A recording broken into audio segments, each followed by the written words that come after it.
Hey guys, I wanted to give you a little bit of information regarding online registration for the upcoming school year. I don't know if you've seen these dates or not, but we will start registration next week. New students will register at Petal Primary School July 15th and 16th from 7:30 to 3:30, and returning students will register at Petal Primary School July 18th and 19th or July 22nd through the 24th from 7 a.m. until 6 p.m. This is for any student in the Petal School District. Everybody is going to come to Petal Primary School. Now, if you're a new student, then you probably don't have an active parent account, and you will have to do online registration when you arrive. It is not a big deal, and it will not take you that much time.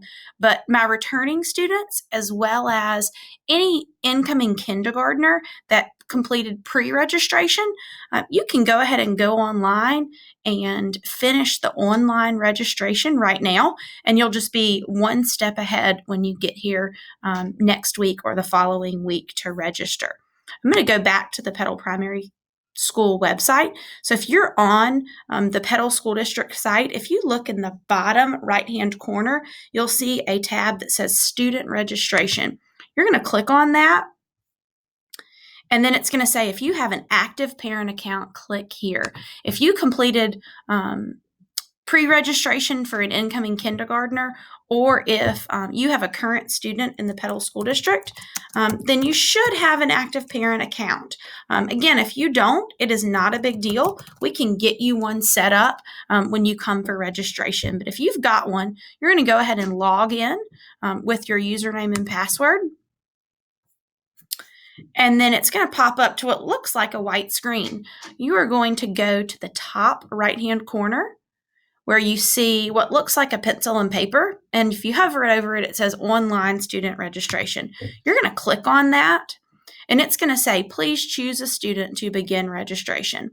So I am going to choose John Smith, which is going to be our just pretend student that we're working with. And so it's going to ask me, what type of registration do I want to do for this student? And I'm going to click on returning student. This is really important to understand, parents. If you have a student that is returning to the Petal School District, or if you have an incoming kindergartner that you did pre-registration for, you are going to click returning. And then you're going to click begin registration. And what you're going to notice is all of the information that you put in there in previous years is going to be saved into this form. So you're not going to have to fill out quite as much. You'll notice I've got the first name and last name, as well as his date of birth, what grade level he's going into. And it does ask me to verify his background language, and his background language is English. Then it will also import addresses. So I'm going to look at this, and I'm just going to verify that, yes, this is the correct address for my pretend child, my correct phone number, and then the correct email address. If that's not right, you can hit delete and hit add a new address. You can do the same thing for phone number and for email address. We want to make sure all this information is up to date, is current, so that if anything was to happen on campus, we could get in touch with you quickly, whether that be a teacher needing to touch base with you about something, or somebody from the office just calling to tell you what an amazing day your child has had at the school. We want to have a good working phone number. So once you've verified that all this information is correct, you're going to hit next. This page under birth certificate number, you don't have to fill out any of it. You'll notice that everything's grayed out. You're going to hit next. Step 4 deals with immunizations and medical information. If you have a child with a medical condition, you can go in to add a new condition and identify what that is, as well as if you have any medical documentation that our nurse needs or needs to be aware of, you can click on documents and you can upload that information for her. Now, if you don't want to upload it, you'd rather just bring in your paper copy of it, you are welcome to do that at registration, and we will put it in the hands of our school nurse. You're going to hit next. Next question deals with permissions, publishing photos of your child, as well as use of the internet here at school. This next section is so incredibly important because this deals with who is the parent or guardian and who can have contact with this child. This is probably one of the most important things that you're going to fill out because these are the people that are going to be able to check your student in and out, the people that we're going to contact in case of an emergency or anything that might be happening on campus. So it's going to already have the information that you put in there.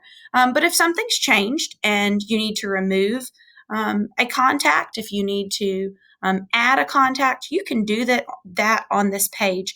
You'll notice I only have one person in my contacts. You have to have one person. But you can add more than that. You can add 3, 4, 5.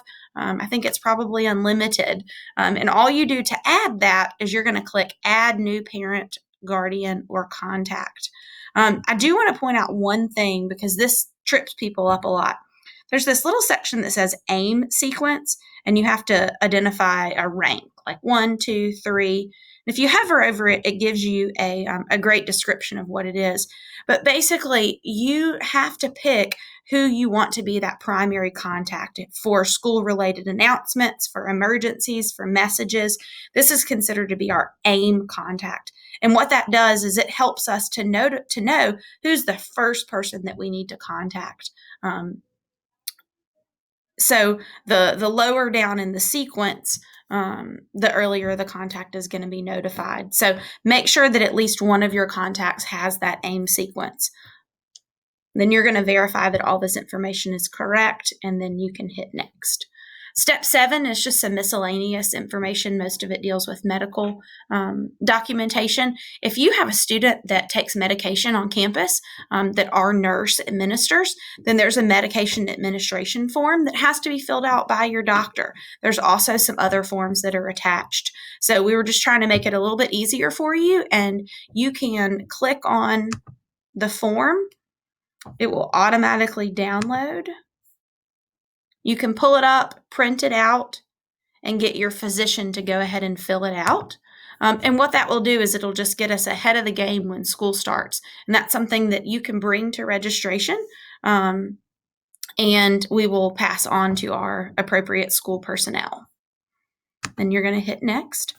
Step 8 is our home language survey and just inquires about the dominant language that's spoken at home. And then the last part is just finishing out this online registration. You'll notice it's a pretty quick process. There's a couple links up here just to give you some more information. There is a free and reduced lunch application, as well as our student parent handbooks. Both of these are direct links to the Petal School District website. And then the bottom part just says that you confirm that the information that you entered is accurate and true to the best of your knowledge. And then you're going to type your name. Now, I'm just going to hit save and finish over here. But if you would like to print out all of this paperwork so that you've got a paper copy of it, you are welcome to do that. You're going to hit this print all button. I am just going to hit save and finish. And you'll notice a little box pops up at the top that says, are you sure that you want to complete this registration? And I am confident that I want to complete it, so I'm going to hit OK. If at any point in the process you needed to save what you were doing and come back to it, there's a box down here that says Save Progress and Continue Later. And that will enable you just to pick up where you left off if for some reason you have something happen and you can't finish it in one sitting. Now, if there is something that you forgot to complete, something that was required, it would automatically have prompted me on this screen to fix something in that registration. But everything was accurate and everything was completed like Active Parent wanted. So a box popped up at the top that says student registration submission is successful. So once you get that done, you have completed all of the online registration and you are ahead of the game. So then all you're going to want to do is you're going to want to come to Petal Primary School July 18th or 19th or the 22nd, 23rd, and 24th between 7 a.m. and 6 p.m. On the website is a list of things that you need to bring when you come to the primary school. But if you've got that online registration done, you are in great shape. Thanks, and I hope this was helpful.